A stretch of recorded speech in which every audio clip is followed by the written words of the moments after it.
My name is Robin Blumenthal, and I'm the Education Domain Director at Ford Tucson. And today I want to talk to you about teenagers. Now, my husband and I have raised 4 girls.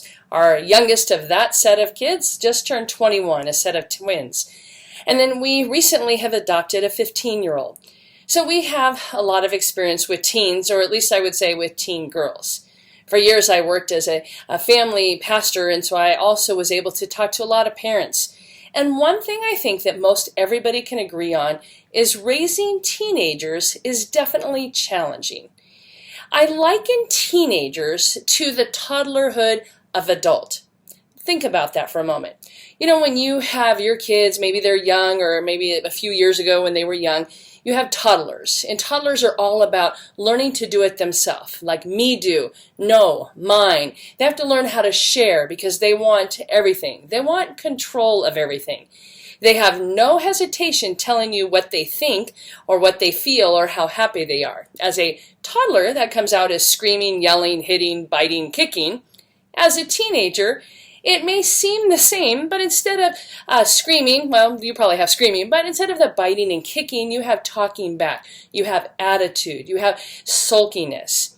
And you see, it's teenagers is that same time of life when they are learning how they can be self-sufficient.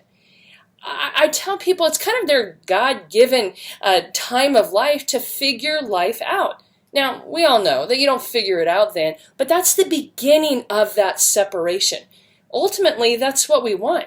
We love our teenagers and we want to have a great relationship with them their whole life, but we don't really want them living in our house for their whole life, or at least, not forever, I don't think.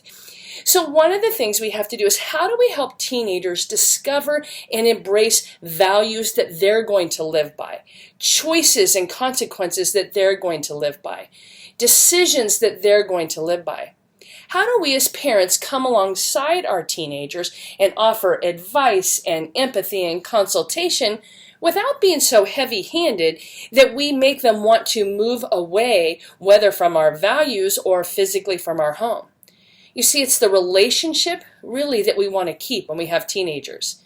The big thing to remember and to know, and I've included some links to a couple studies and information for you, is that kids and teenagers listen more to parents than parents think that they do. Many times as parents we say, oh, my kids are so influenced by their peers. And that is true, they are. But kids listen to their parents more than we ever realize. So how do we capitalize on that? How do we keep the relationship door open so that we have more time to talk to them and more credibility when we talk to them? You see, if I'm honest, there are things that my teens do or did during the course of all those years we were raising them where I thought, I wish they would have just listened to me. If they would have just listened to my wisdom, to my words of advice, they wouldn't have found themselves in X situation. If they would just listen when I told them, hey, you could work a little harder and get that A. Or if I told them, hey, if you just drive a little slower, you wouldn't get that ticket. If you would have just made wiser choices and shown up to work on time, you wouldn't have lost that job. You see, all of that is true, perhaps, but the reality is our saying it and their wanting it or their embracing it isn't always the same. So the goal is to keep the relationship open. There's a few ways you can do that. First of all, I invite you to be curious. Instead of telling your teen something like, well, that's a dumb idea, or what did you think was going to happen, or I told you no, why not stand back a little after you've calmed down? I get you may have to take a little bit to just breathe, but to be able to say, I'm curious as to why you chose to do that. Or I'm wondering if you can help me understand your thought process to whatever it is, to cheating or to taking something that wasn't theirs or any of those things that teenagers do or that attitude or their choice of friends. You see, if we come to our teenagers with our opinions without asking their advice, even saying after we're curious, saying, would you like to know my thoughts on that? Now, your teenager may say something like, no, but you're probably going to tell me anyway. You could say, well, I'd sure like to share them, but if you don't want to hear them, that's okay. Maybe you'll want to hear them another time. Most of the time when we respond like that, they will come back to us, especially after the heat of the argument or time has passed. And if not, you can always revisit it. I'd sure like to share with you an experience that I had as a child and why, or as a teenager myself, and that's why I learned that lesson. You see, as loving parents, I think our default is we want to save our kids from having to go through the heartache that we went through the trials that we had to go through. Most parents, they want life to be better for their kids. The problem is that just because we take away the obstacles and the learning and the consequences doesn't mean that life's going to go better. Because it's in those obstacles and those learning and those consequences that you and I grew, that we gained wisdom and understanding. And when we give our teenagers or kids at any age really that space to be able to learn themselves, that's when then the real learning happens. But it's hard because we want to say, let me save you those lessons. It's just that life doesn't usually work that way. If you think back to times, you probably can remember when your parents said, just wait till you have a child. The reality is, as we grew older, we might have come to the conclusion that Mom and Dad were right about more things than I cared to admit. Certainly, there were things they were wrong about, or things that you just choose to do different with your kids or your teens. But when we become curious and invite our kids to share with us, whether it's about their beliefs or what they're going to do in terms of their life choices or boyfriends or friends or girlfriends, whatever, I'm not saying we don't teach our values, but if we approach it from the standpoint of being curious and inviting or asking, can we share, and then giving them that information and leaving it in their hands to make some choices. Now, in a minute, I'll talk about what happens when your kids do make really poor choices or harmful choices. Certainly that is going to happen from time to time. But the reality is our kids are probably a lot smarter than we give them credit for, just like we're a lot smarter than they give us credit for. So giving your kids choices, giving them the opportunity to do some failing when they stay awake. I remember one time one of my girls waited till the last minute to do a paper. She asked if I would type it, and I said, well, it's 11 o'clock the night before. I don't type papers for kids anyway, certainly not at 11. And she's like, oh, I guess you just want me to fail. No, I just don't want to type a paper at 11. I've done that when I grew up, so this is your opportunity. The next morning I asked her, how did it go? She said, oh, I was up till 4 a.m. Now, my heart broke because I knew I could have typed it much quicker than she could have just because I had more experience typing. But I also wanted her to learn. And before I could say anything, she said, well, I've learned one thing. And I thought, oh, what's that? And she said, I'm never waiting till the last minute to do a paper again. Now, I have to tell you, I had to turn because what I wanted to say was, yes, you learned that lesson. But I knew that if I said that and got really excited, that it would take away the learning because she was in that teen phase and she didn't want necessarily to do what I thought was a good idea. Teenagers think they know everything.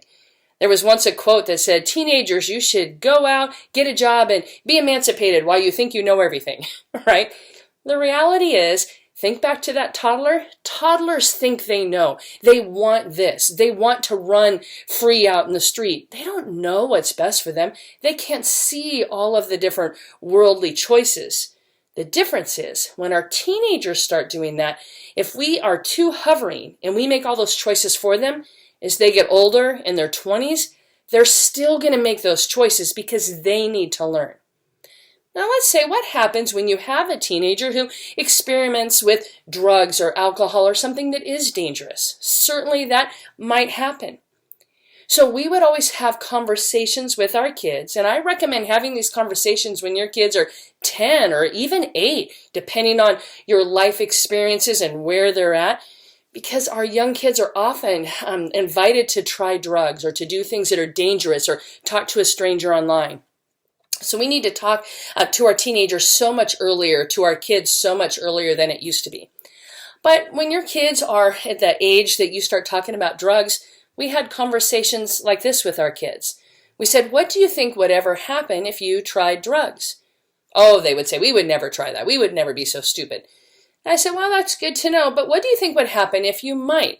Because I wanted our kids to begin to do that thinking for themselves. And they said, well, you would probably help us kick the habit. Well, I might, But here's the thing you need to know. If we ever thought you were doing drugs, we might have to call the police and have them search our house, or let the school know that we thought you might be using drugs. Oh, they were up in riot. How in the world would you do that, or why would you do that? You would throw us under the bus. No, we just wouldn't go to prison for you, because see, if we allowed that, we might get into trouble. And as much as you know that we love you, we can't save you from some of the choices you might choose to make. But we would visit you in prison, we would write you letters, we would stand beside you in court when the judge sentenced you. Oh, they rolled their eyes. They just thought that was ridiculous. But the reality is, they had to start and think, right? If I do drugs, or if I get caught drinking and driving, my parents are going to love me. I want them to know our love is unconditional, but they're not going to bail me out when I make choices that are hard for myself.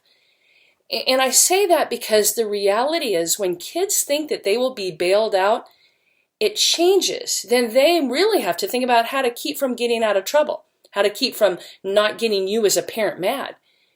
But if we are helping them to see that there are consequences, that one, they're strong enough to stand up for them, and that we will stand beside them, but their choices are going to affect their life, then they're going to stop and think, do I want to go to prison? Do I want to raise a child by myself? Do I want to have to pay for my own college, or whatever it might be?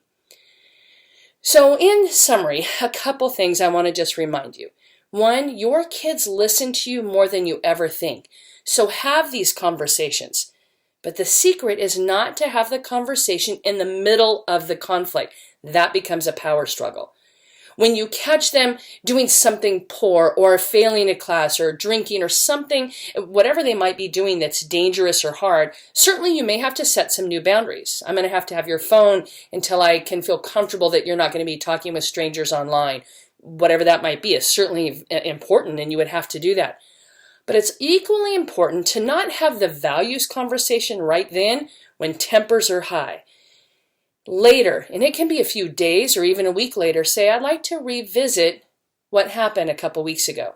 I'd like to know if it's all right to share what I thought or what I felt. Again, they might be resistant, but you'll probably find that they're less resistant than you realize. And they'll probably be like, oh, whatever, but they'll be listening. So don't waste that time with them. Have conversations with them. Allow for time to play and have fun and be open. And have values conversations around the dinner table. It's a great place to do that. To sit and just talk about how their day was. And if they say something about a friend who got in trouble or who tried drugs or something, say, well, what did you think about that? How do you think you would have handled that? Or maybe you see a news story on TV about something that happens, and you say, how do you think we as parents would handle that? Or how do you think you would respond differently than that teenager did?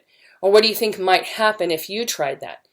When we respond with empathy and give space for your teen to think about it and to think through what the consequences are going to do for them and how your love is going to be there no matter what, even if they make their life hard, you'd be surprised how open the door for conversation stays, giving you far more opportunity to talk to your teens, to train your teens, and to teach them in the way they should go.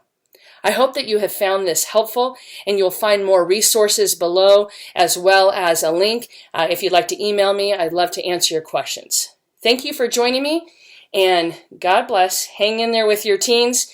This is a tough time, but this too shall pass. And on the other side, we want to be victorious. So hang in there, and thank you.